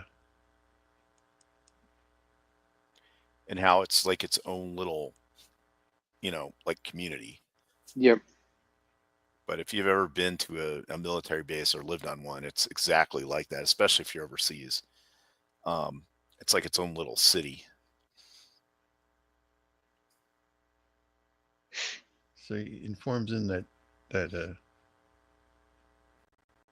what's his name? Cochise. I have Cochise is Has coming back, crossed, yeah, he's crossed the Rio, and he's right? like, Or the Rio Bravo. oh, get all the men together and prepare for battle. Yeah. What? And this was the What? plan the whole time to Crush make him him. think that you're going to come in and we're going to be peaceful, but nope, it was a ploy to get him to come. And he cancels the dance. Says, everybody, first light, we're out of here. All right. And he's like, I gave him my word. And he's like, I don't care. Your word to a savage doesn't mean anything because they're Right. savages. Exactly. Yeah.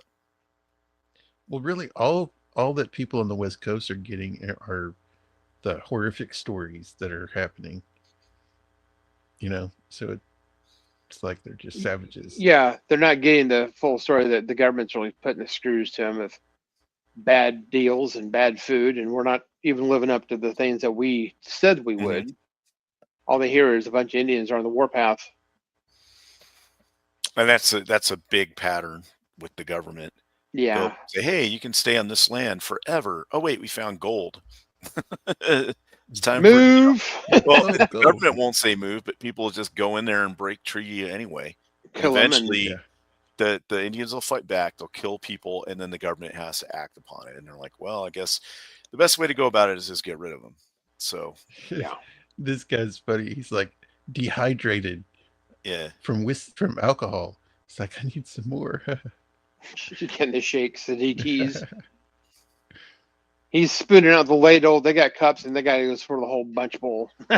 Just dumps it down his front. Savage. Oh yeah. The Thursday is sending his daughter away. In 2 years, you'll forget about him. Right. You have 2 years to forget about each other, is Yeah. what it says. Yeah. Now they're going out. The regiment is going out. So Full all force. the wives are concerned because, the majority of the people are leaving. And obviously some people have to stay back to actually defend the fort.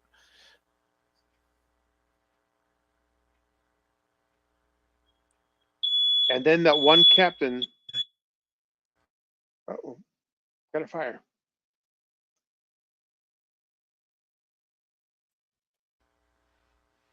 And the one captain's orders finally come in. He can go to the academy and teach. Right. Yes. And the other Just wives as are he's like, "Go get leaving. him, go get him." And she's like, "No, he's not a coward. He would not abandon this to keep Yeah. the orders for him when he gets back." Right. And he's like, "Oh yeah, he's dead." Yeah. Yep, those are the orders.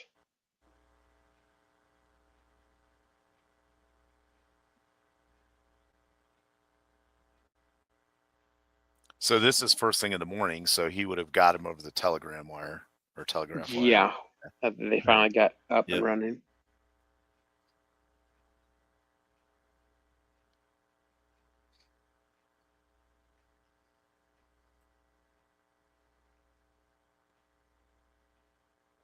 Yeah, I love this part. He's like, I've got everything under control. Yeah. split the group. One goes that way, and he's like, if you fail to notice the dust coming up, they're right here, right in front of us. Yeah, because the writers come back saying, yeah, there's a camp of 300. It's like, okay, great, split up. We're going to hit them from the Well, east and the north. they say And 300 like teepees. Yeah, Yeah. It's little. like It's not. They're that's a lot of people. It's like a brush kind of thing with like a cloth thrown over top of it. So it's like a little Yeah, dome right, looking structure. right. and then But he's like, 300 you of know, them. That's a lot of. It's a lot of people. and then John, he's trying to say questions. I'm no, what is it?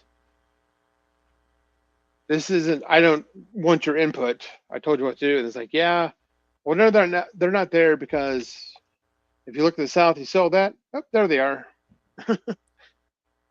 Right. He said There's that the like big dust this. cloud was probably a bunch of children and women dragging brush behind them. Yeah, it's a Dust. Yeah, trick, Apache trick. and Yep. then he says that we're like outnumbered 3-1. Yep. Yeah. The guy's like, you're impressed by numbers. He thinks they have the Well, superior there's force. a bunch of them. I mean, historically, that is true. If you had a very highly trained, you know, unit, Yeah, and you were up against like peasants with pitchforks, Yeah. yeah, the numbers kind of were different. these- But that's the other the- thing the- is Colonel Thursday has a very low opinion of the Indians, Very. which is a problem that you see Yeah. throughout history where somebody has a low opinion of their enemy and they don't Underestimating. respect them, and then they wind up paying for that. Yep. I mean the Plains Indians were very they were like the Mongols, right? They were like the Mongols of the Americas. In a way, they were, yeah, they were pretty good. But you got to remember that horses only showed up in America in the 1500s. There Yeah. were no horses before that, Yeah. or They pigs. adapted pretty quick. Right, exactly.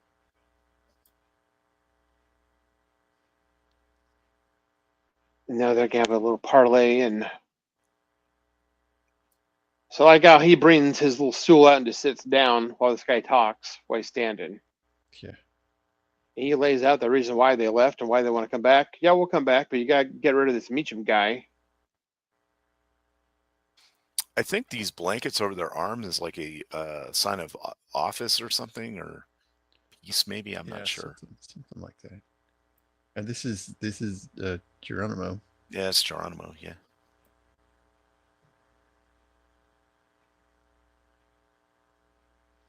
Let me look real quick because in reality the Indians, there were like several tribes of different Indians. Yeah, they introduced. Yeah, they mention it. Yeah. Each one of those guys up there's like 5 of them. They're each the leader of each of their band Right. of what they're Yeah, called. the Mescalero, Apaches, and different ones. And then he was like the overall leader. Cochise was. Was Cheyenne one of them? Was Cheyenne in it? No, those are Not this one. that's an actual different whole tribe. Yeah. The Apache, yeah, they're just But I'm telling what this is. This movie was based off. It was a group of different Indian tribes. Sorry. Go ahead and talk. Won't take me but a minute here. Yeah, so he's laying out all the grievances of why they left and why they want to come back because they don't want to have war anymore. But this guy's got to go if we come back. and Cochise speaks Spanish, and so does Buford.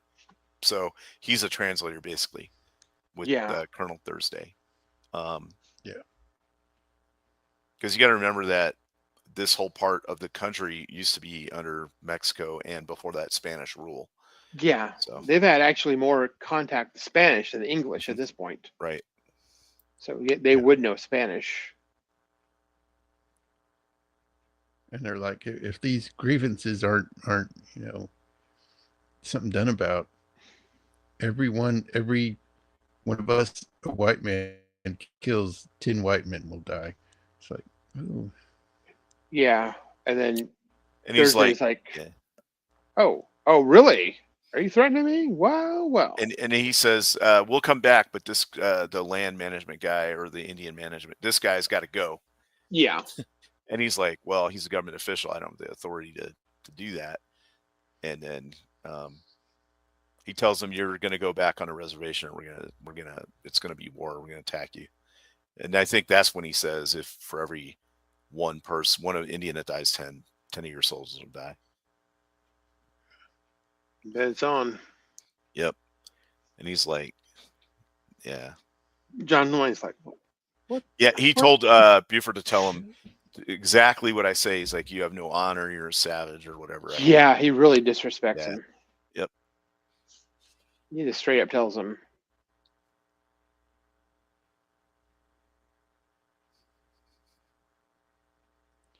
Yeah, I love these big, wide open shots.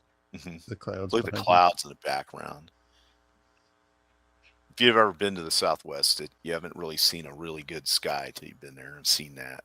I guarantee that sky is like super blue and like a darker blue. And yeah, it's amazing. Yeah.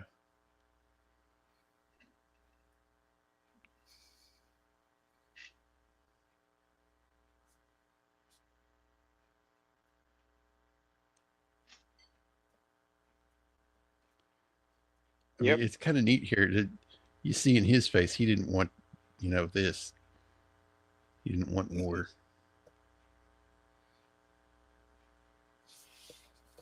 And the other thing is they actually used real, except for the main guy talking for Cochise. The other ones are definitely Native Americans. Yeah, they're all Navajo. Yeah, actors. Yep. So they didn't do any John Wayne, Genghis Khan.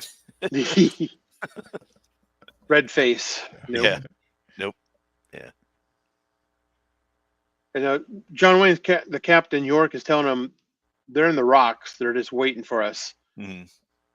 And this guy's like, well, we're riding in anyway. And he's like, how do you know? And he's like, well, that's where I'd be. And then he tells him that he's going to attack him. And he's like, I gave my word. Right. Yeah. And then he says, are you a coward? You don't want to fight? And that's when he throws down his gauntlet. And he's like, yeah, he rides out in front of him, throws down the gauntlet. And then he's like, I'm not a duelist. I'll handle you either by a pistols or a court-martial. Court-martial, right. And then he says, back to the supply wagons. Yeah, you're relieved. And he says, and take the lieutenant with you. So here's the thing. He knows that they're about to go in and do something really dumb. He tells him to take the lieutenant for his daughter. That's the reason. There's no other reason why he would have the lieutenant not come with him. Because he knows there's a high probability they're all going to die. So this is my opinion, is that's why he tells him to take the lieutenant. Because he knows that's what his daughter really wants. Yeah. This land management dude, I don't know what happens to him. Like he just like pieces out or something. I think he dies too. I don't think he really. Why would he ride in there with him? That don't make no sense. Yeah, there he goes. He's riding the other way. Okay. Yeah, he just disappears after this then. Yeah, that's what I would have done if I was him. I'd have been like, I'm not going in there. Right, really? I'm not getting paid for this. Exactly. So then they put the sergeant in charge. Like he doesn't have a lieutenant under him. It didn't make any sense. Well, I guess he did. And they took what's his name. Yeah, so he's what's left. I mean, these guys are experienced enough to do that. Oh yeah, totally. Yeah, and they might have been higher ranks during the war too. So I don't think they well maybe, but I probably not. But that was normal. Like even today. Yeah. Like certain like a platoon's supposed to have a lieutenant in it, and a lot of them because of manning shortages don't. So the senior NCO just takes over. It's just normal. It's normal. I know in the beginning of World War II, that was a big problem. They didn't have officers or even a lot of NCOs. Right. Well, the other problem is the replacements. They wouldn't last long. You put a new lieutenant in there and be dead in a day. Yeah. Yeah. Yeah, so these guys go charging in, Beagle going off and everything. I like how the Bugler's the first one that gets hit. Yeah. Like the Indians are like, no, we're done with this. Well, so this is a Mongolian tactic where they ride out, shoot at them, and then run away. Yeah, Right. because everybody To draw 'em chases in. after. Yeah, Right. And they get them to chase them in there, which I was like, There goes the Thursday bugler. doesn't understand this. Like, what are they doing? And then they run into a kill box, yeah, like a box canyon, basically, that's lined with, people with repeating rifles. That if they're the type of rifle I think it is, they hold 15 rounds. So each one of those person is shooting 15 bullets.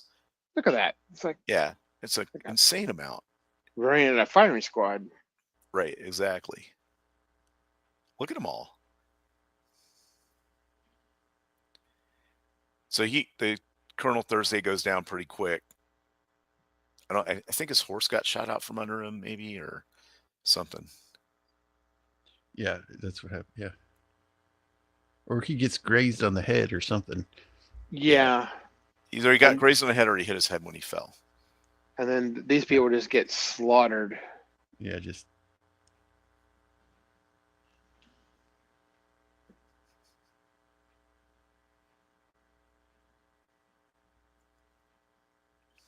Yeah, I'm pretty sure one or two of these horses didn't make it.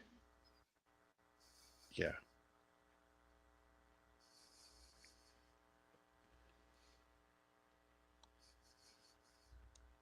This is a lot of horses too.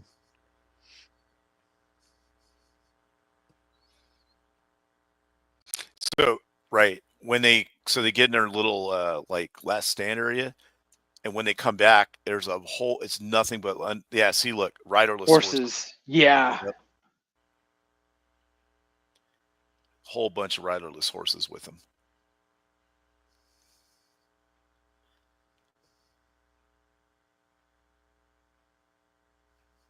This is a little last stand area, little. Which I don't understand. Those guys have clear line of sight with binoculars. They should be able to ride out of there. Yeah. It's not like Why did they stop there? Why didn't they just keep on going? Exactly. They don't have there's nothing blocking them in like a unit of Apaches, or that's a dead end box canyon or something. Unless those guys were sitting up high, maybe. I don't know. But it seems like it's easy for them to get down anyway. It's they just want to do a cool last stand, I guess. I guess so, yeah. This I didn't understand why. Okay, so you can corral your wagons, right? Where you put them in a circle, but then flipping them over, I don't understand what purpose that serves. Well, they stood right behind them. Yeah. So I guess all the stuff in the wagon would take whatever bullet would shoot at them. Mm-hmm. Better than if they corralled them. I guess he gets more cover. Then he sends a young O'Rourke to get help. Tells him to marry that girl. Yep. Right. He's got to ride to the other fort to get people to come. If you hurry, we might still be alive by the time you get back. Yeah. He rides. He sees he's hurt. And he can't get any of these guys to stop to give him a ride or anything. So John Wayne has to go in and save him.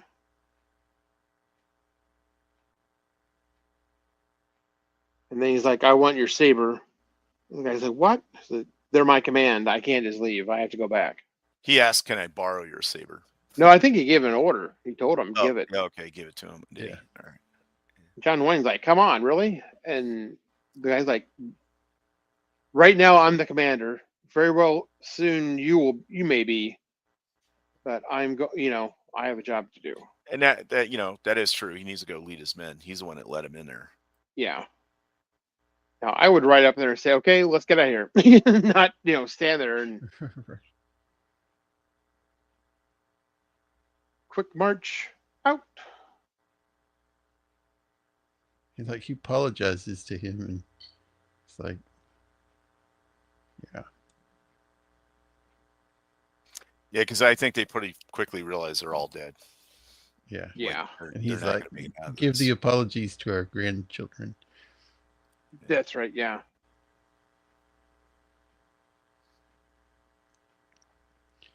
I mean, they pretty much just ride him over. Yeah, that's what happens. They just swarm them. They didn't have a chance. Then they grab the flag.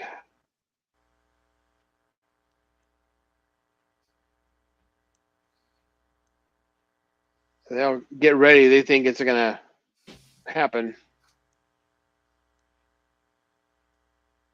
And he's like, hold your fire.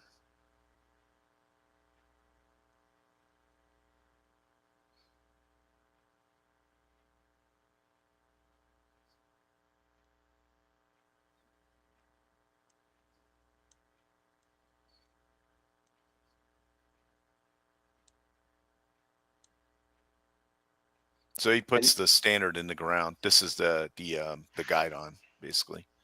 Yeah, this is a few years later, where now it's Geronimo is having a run off the reservation. Right.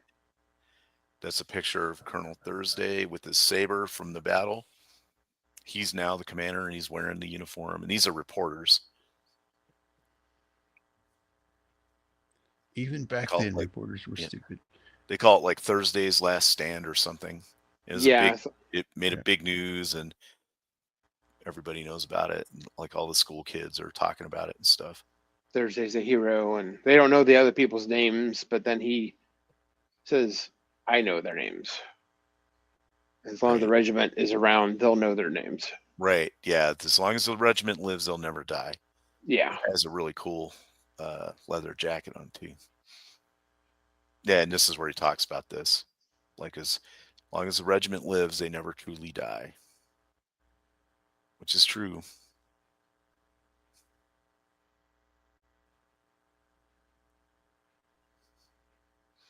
Now that guy, yeah, he was the corporal that got promoted. Now he's the sergeant major. Yeah. I guess there's some advancement and everybody else gets killed. Yeah. Yep. Exactly. And then there's the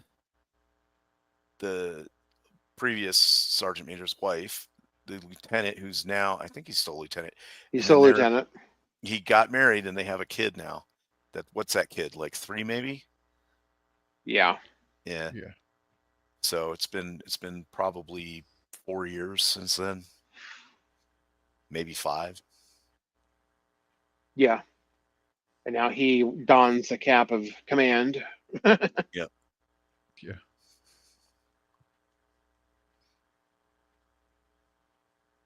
Now he's headed out to get Geronimo to go back to the reservation.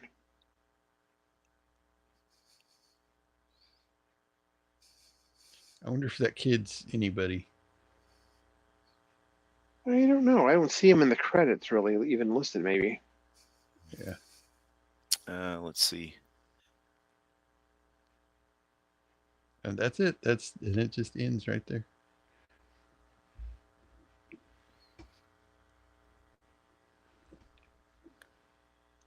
Yeah, it's not on here. I'd have to do like a more deep dive, I think. Yeah, it's not even listed. But yeah, it's a really good movie. It's one of I like it quite a bit. I'd never seen it before, and now I need to watch the other two because I really did like it. Oh yeah, She Wore a Yellow Ribbon is really good. Yeah. And so is Rio Grande. Yeah, those will be in the new year. Yep. One thing I did learn about this is that so Shirley Temple was a favorite of John Ford's. He directed her before. And when Agar married her, he did not like Agar. So he was like really giving Agar a hard time about his horse riding skills and his line delivery and just really dumping on the guy. And Agar was going to quit, but the Duke took him aside and gave him some instructions on some stuff, and that really helped him so that he did, I don't know how many more movies with the Duke. Mm-hmm. But he always credited him as helping save his career or helping him out when he first got started. So Right. Yeah, absolutely.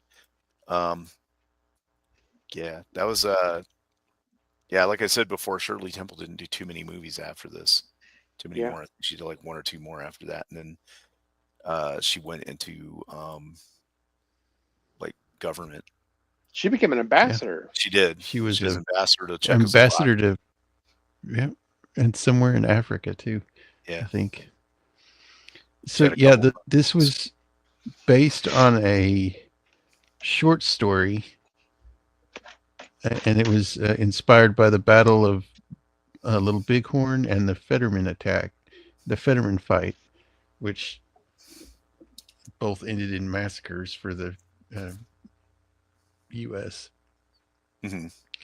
But yeah, the whole reason this started was they found out there was gold, and they did a like an Oregon Trail across the hunting grounds of the Indians and just ignited it all. Uh, then there was like a massacre of a bunch of Indians, and so they Red Cloud was the leader of the Indians, and he just started killing people. That's what started the whole thing. Right, exactly. And just like they do in this movie, they feint an attack and run right off, and it's like 81, I think 81 troopers were killed. Mm-hmm. And this was what year was this? There was a It lot of. was, It took them a long time to really. I yeah, guess the word you want to use is maybe pacify. Um, Subjugate, yeah, subjugate. pacify, Yeah, you know. the uh, the natives. Um, so when I was at the NCO Academy, I had to do well. I chose to do a report on Medal of Honor recipients. That was what we had to do, and I did mine on all of the Buffalo soldiers that received them, and the majority of medals of honor that were given to Buffalo soldiers were fighting Apaches. Usually, what would happen is the white officer would die, and then one of the NCOs would take over and do something heroic to lead their men out of it. so yeah, this first attack, the Fetterman attack, happened in 66, 1866, and the Battle of Little Bighorn happened in 1876. So 10 years later. Interesting. Right. By the late 1880s, most of it had already been wrapped up. And by, you know, the late 1890s, yeah, I don't think there were very many other. I think the Apache were the last ones. The Mhm. Geronimo thing was the Right. very last of the holdouts. Exactly, because of the Yeah. terrain that they lived, that they could survive in, Right. was so remote, and it took a lot of units to like really pin them down. Yeah, the desert was so big they couldn't really surround him, and Right. he ran him ragged all the So time. at Mhm. least the Battle of Little Bighorn was fought between the U.S. Army and Lakota, Cheyenne, and Arapaho warriors. Hmm. Yeah, So that's what I was getting confused about. Yeah, they made like a coalition. Right. The reason that it was such a massacre is because Custer split the forces. He if Yeah. they would have all stayed together, they might have had enough men to fend him off. But he wound up engaging like 2,000 Native American warriors with like 180 men or something. yeah. Did he think that they were like a small encampment, and he ended up right in the middle of the whole camp? Right. Exactly. Right. And then the other units that he had split up were supposed to do these flanking maneuvers, and they wound up getting beaten back, and then they were out of position to help them. So they could see it from the hill they were on, because they were on like these fingers of land that were near the river, and you could see the Indian village down in the valley, and Custer was up on one of the other fingers, so they couldn't get over to him. Also, he had a Gatling gun that he chose not to bring. Well, because back then it was like on carriage with wheels, is more like an artillery piece. True. So, like he did everything to die. There was when I was a kid in the 70s, there was a thing on PBS. I think it's based on a play. What if Custer? It was Custer's court martial. What if Custer had survived? What would have happened? oh yeah, he would have. It wouldn't have been good for him. Yeah, he would have been court-martialed, and was the whole trial was about him trying to justify what happened. Right. Well, so Yeah, lucky he missed his court-martial, but you know. there are a lot of things like he was there. We weren't. We don't know what the ground looked like to him. Like, did it look like there was nobody there? Yeah. You know what I mean? What kind of scouting reports did he have? There's all kinds of different things that would have been a decision point for him to do what he did. But you know, the general consensus is you don't split your force, but maybe there's a time when you need to, you know, to do flanking maneuvers and other kinds of things. So I think what he was trying to do was he was trying to get in a fight with the Indians, and so he split his force so he had people looking for him because he didn't know exactly where they were at. So he wanted to send these units out to get contact, report back to him where keep him in contact, and then engage him with his full force, bring him in from different angles and stuff. Yeah. So But there were just so many of them. It's like they didn't realize how big they were. Right. Yeah. I wonder if he thought, "Well, I really messed this up." Oh, there was probably a point when they all knew that they were dead, because they wound up shooting their horses to make like little berms to hide behind. Yeah, because they were surrounded. Is the problem. Otherwise, they would have been able to ride out. He thought maybe they would come to rescue him, but they couldn't get to him in time. So right, exactly. Because a lot of times when you hear Indians had more firepower, so they controlled the battlefield pretty much. They did. Plus, also there were so many of them that they could get around them easily in numbers.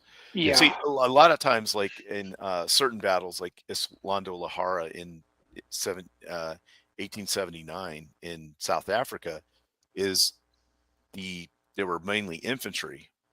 So any of the survivors were all on horseback and could ride out of there. So their cavalry, right? The Custer they should have been able, if the Indians were on foot, they should have been able to just ride away. But they couldn't because they weren't on foot. They were on horses and stuff. So they couldn't get away from them. Yeah. Right. But yeah, that's pretty. Yep. Part of American history. Pretty crazy. It was funny because. Go ahead.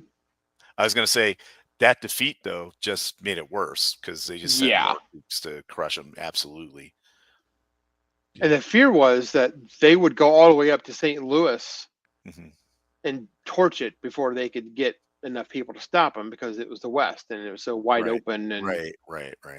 Yeah. There wasn't a lot of American, European people there at the time yet. I don't even think that was ever a consideration for the Native Americans, though. They didn't even cross their mind to do that. I don't think it would have. Yeah. They should have. Well, it was like when Chief Pontiac, he had the first big Native American uprising before America was even created. They finally then decided, okay, let's get rid of these people. But then it was too late. There were too many white people. Right. And so you couldn't do it. But yeah. Well, that's because So for all the acrimony and like problems and things, not every interaction between natives and Europeans was like some giant disaster. You know, not every it's we only remember the bad situations because they're the ones that were taught and they're the ones that are big or whatever. But well, when the French came, they really weren't interested in land ownership. They were more interested in trade. A lot of those people actually intermarried with the Right. natives. Right. Now here in Wisconsin, like when the British finally came, I think 40% of the population at the time was mixed. Right. So Yeah, because the they fur got trade was so along. big, Yeah, they got and, along just fine, and there was a lot of money to be made with the fur trade before it collapsed. Yeah, Um, it was insane. Like I just recently took Yeah. a trip,